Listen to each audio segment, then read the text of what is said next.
Welcome to the Grow Rich podcast by Tech Help Canada, where we share the best online marketing and general business tips.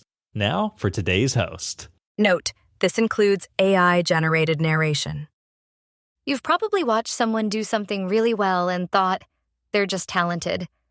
Maybe it was a marketer who writes copy that sells, a designer who makes pages that feel effortless, a salesperson who closes without sounding pushy, and you figured there was something built into them that you don't have. But here's what's actually happening behind the scenes. When you study people who improve quickly, the ones who go from average to sharp in less time than everyone around them, you almost always find a process underneath the progress. They're not just consuming more content. They're not binge-watching tutorials or saving tips they'll never revisit. They're doing the work, studying what's already working, comparing results, spotting details other people skip, and stripping out the habits that keep producing weak output. That pattern holds whether you're learning copywriting, sales, design, SEO, public speaking, marketing, coding, leadership, negotiation, any skill that matters in business or in life. And the mistake most people make is treating learning like collecting. You watch more videos, you read more posts, you save more tips, you buy another course. And you tell yourself you're improving because you're staying busy around the skill. But being busy around a skill is not the same as building it. Skill comes from doing the work, reviewing the result, finding the pattern, and improving the process until you can repeat what works. And research on deliberate practice and effective learning backs this up. Improvement gets faster when practice is specific, feedback is useful, and effort is tied to a clear goal. So today I'm going to walk you through a 5-step loop that makes this practical. 5 steps you can use to get good at almost anything, faster and with less wasted effort. And if you're someone who's been stuck at the same level for a while, this might be the reset you need. Let's start with something most people skip entirely. Before you try to get good at anything, you need to define what good actually means for the specific thing you're working on. Because get better at marketing is too vague to guide practice. Better at what? Writing clearer headlines? Building landing pages that convert? Creating content that ranks? Improving email open rates? Getting more qualified leads?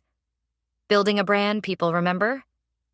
Each of those is a different skill with different standards and different feedback loops.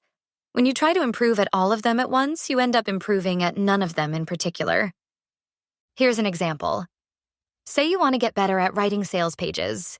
Don't stop at, I want to become a better copywriter. That goal is too wide. A stronger target would be something like, I want to write sales pages that explain the offer clearly, address the real objections, build trust, and move more readers to take action. Now you've got something to work with. You can study strong sales pages. You can compare weak ones against the good ones. And you can practice the specific pieces that drive the outcome. The headline, the lead, the offer framing, the proof, the objection handling, the call to action. Each of those is a learnable piece. But you only see them when your target is specific enough to point you there. That's how learning gets sharper. You stop trying to improve at everything and start improving the parts that actually create the result. Once you've got that target locked in, the 5-step loop begins. Step 1. Do the thing. A lot. You don't learn a skill by standing next to it. You learn by doing it. If you want to write better, write more. If you want to sell better, have more sales conversations. If you want to get better at design, create more designs. If you want to improve your content, publish more, review more, revise more. This is where a lot of people get stuck. They want to feel ready before they start. So they keep preparing. They watch another tutorial. They ask for another opinion. They polish the plan. They wait for confidence to show up first. But the work itself teaches you things that theory can't. You start noticing where you freeze. You see which parts take too long. You discover what you thought you understood but can't actually execute. You find the gap between your taste, what you recognize as good, and your current ability to produce it. That gap is uncomfortable. It's also the most useful signal you have. Early work is supposed to feel rough. You're not trying to prove you're great on day one. You're gathering reps. Every serious skill has a repetition tax, and the only way to pay it is by doing the work before you feel fully ready. That's not failure. It's the entry fee. Step 2. Study the strongest outcomes. Doing the work matters, but doing only your own work can trap you inside your current level. You also need to study people who are already producing stronger results than you are. And I mean the strongest examples. Not the loudest, not necessarily the most popular. The ones producing the best outcomes. If you're learning content creation, study the creators whose work consistently earns attention from the right audience. If you're learning sales, study strong calls, scripts, offers, and follow-ups. If you're learning SEO, study the pages that rank and actually satisfy the search intent. If you're learning design, study work that's clear, useful, and aligned with the goal it's trying to achieve. The point isn't to copy what they're doing. The point is to train your eye. At first, strong work might just feel better to you. And feeling is a start, but it's not enough. You need to break the work apart. Where does it earn attention? Where does it build trust? Where does it reduce confusion? Where does it make the next step obvious? When you study enough strong examples, patterns start showing up. And what you realize is that great work usually isn't magic. It's built on repeatable decisions. The headline is sharper. The offer is easier to understand. The design gives the eye somewhere to go. The sales conversation asks better questions. The article answers the real problem instead of circling around it. Strong examples show you what quality looks like in practice. Without them, your ceiling stays low. Step 3. Compare strong outcomes against weak ones. Studying great work is useful on its own, but comparing it against weak work makes the lesson much sharper. Take a strong example and a weak example. Put them side by side. Then look for the difference. And don't stop at "this one is better." Ask why.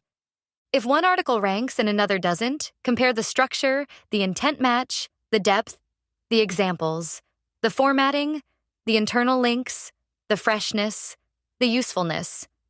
If one landing page converts better, compare the promise, the proof, the offer, the call to action, the friction, the clarity.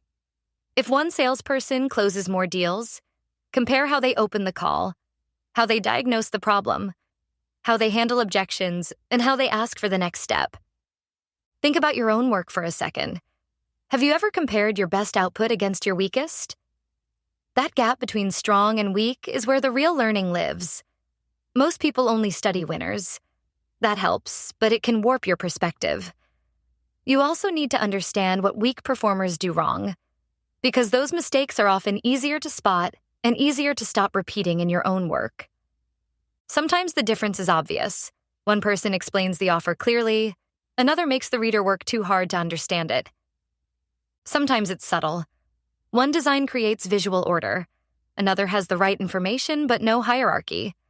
One sales conversation sounds natural. Another technically says the right things but feels stiff and self-serving. This is where your judgment sharpens. You start seeing the craft behind the outcome, not just the outcome itself. Step 4. Notice the small details behind strong work. The best outcomes usually depend on details that most people overlook. A strong headline isn't just catchy. It makes the reader care about what comes next. A strong sales question doesn't just fill silence. It uncovers the real reason someone would buy. A strong website page doesn't just look good. It helps the visitor understand where they are, why the offer matters, and what to do next. A strong SEO article doesn't just include keywords. It satisfies the reason behind the search. These details matter because they're often the line between work that looks acceptable and work that actually performs. And this becomes especially true once you move past the beginner stage. At the beginning, the basics make the biggest difference. You learn the rules, stop making obvious mistakes, and get your first decent results. But after that, the gains come from sharper execution. Better examples, better sequencing, better timing, better editing, better taste. So when you're studying strong work, don't just ask, "What did they do?" Ask, "What did they do that most people would miss?" Maybe the sales page handles the biggest objection before the reader even raises it. Maybe the video hooks attention in the first few seconds by showing the result before explaining the process. Maybe the article wins because it answers the exact question someone came with instead of forcing them through a long warm-up. Maybe the designer used spacing, contrast, and hierarchy so well that the page feels simple without feeling empty. Those details are absolutely learnable, but you only see them when you slow down and look. Step 5. Remove the mistakes that keep you stuck. Improvement isn't only about doing more of what works. It's also about removing what keeps hurting your results. That sounds obvious, but this is where most people lose years. They keep repeating the same weak patterns and call it experience. They write more but never edit with purpose. They publish more but never study what performs.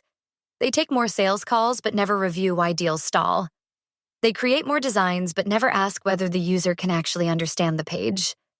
They work hard, but the process stays sloppy. Repetition only helps when it creates feedback. Without feedback, you're just rehearsing the same mistakes on a loop. This is why comparison matters. Once you know what weaker outcomes have in common, you can start removing those patterns from your own process. If weak content is vague, get more specific. If weak sales calls talk too much, ask better questions. If weak landing pages create confusion, simplify the offer. If weak designs lack hierarchy, make the most important action easier to see. If weak execution comes from rushing, build a review step before anything goes live. Getting better often feels like it should mean adding more. More tactics, more tools, more ideas. But sometimes the fastest improvement comes from subtraction. Stop doing the things that make your work weaker, and your results improve without adding anything new. Now, let me tie all of this together with a couple of ideas that make the whole loop stronger. First, turn what works into a checklist. Once you figure out what drives strong outcomes, don't leave it floating in your head. Write it down. Make it a checklist. A checklist isn't a beginner tool. Pilots use them. Surgeons use them. The best operators, editors, and teams use them. Because memory is unreliable when work gets busy. You're not trying to make the work robotic. You're protecting the standards that matter most. If you're improving your content process, for example, your checklist might ask, does the headline earn the next line? Does the intro start with a real problem or a useful idea? Does the article satisfy the reader's intent? Are the examples specific? Is the structure easy to follow? Does the conclusion give the reader a clear next step? That kind of checklist keeps you honest. And it helps you improve faster because every piece of work becomes easier to review against real criteria, not your mood that day. When the checklist gets better, your output gets better with it. Second, don't copy winners. Decode them. There's a big difference between copying the surface of strong work and understanding the logic underneath it. Copying the surface makes you sound like everyone else. Understanding the logic helps you build your own version. If a top creator uses short posts, the lesson isn't short posts win. The lesson might be that their ideas are specific, easy to understand, and easy to share. If a top salesperson uses a certain script, the lesson isn't memorize these lines. The lesson might be that they diagnose before they pitch. If a successful business has a simple website, the lesson isn't strip everything out. The lesson might be that the page knows exactly what decision it wants the visitor to make. You're not looking for templates to follow blindly. You're looking for principles you can apply in your own way. That's how you stay adaptable instead of becoming a copy of someone else. And one more thing on feedback. Feedback is essential to this process, but not all feedback deserves the same weight. Good feedback helps close the gap between where you are and where you're trying to go. It points to the work, not your identity. It gives you something you can test, adjust, or remove. Bad feedback is vague, ego-driven, or disconnected from the outcome you care about. I don't like it. Might matter if the person saying it is your target customer or a skilled reviewer. It matters less if they have no context, no standards, and no stake in the result. The useful move is to separate the emotional sting from the practical signal. If the feedback hurts but points to a real weakness, use it. If it only makes noise, let it pass. You don't need to accept every opinion. You need a feedback loop that makes the work better. So here's the full loop one more time. You do the work, you study the strongest outcomes, you compare strong and weak examples, you identify the details that separate the best from the rest, you remove the mistakes that keep weaker performers stuck, you turn what works into a checklist, and then you repeat. Over time, your eye gets sharper, your process gets tighter, your standards go up, and your results follow. That's the real advantage.